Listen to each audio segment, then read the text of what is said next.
Il sole se n'è appena andato dietro al plateau Bolavent, l'altopiano del Bolavent, dove si produce il caffè. Qui siamo a Tapeo, da dove domani attraverseremo il confine con il Vietnam.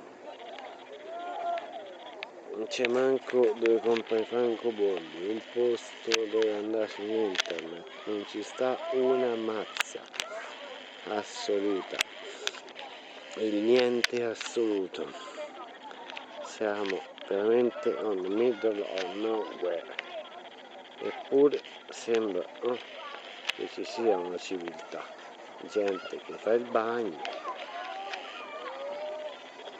gente che naviga, si sposta da una sponda all'altra, come vedete, con motociclette e tutto il resto.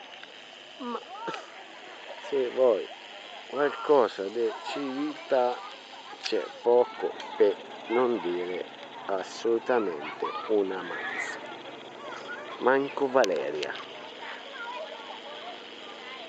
mitica Valeria Mazza.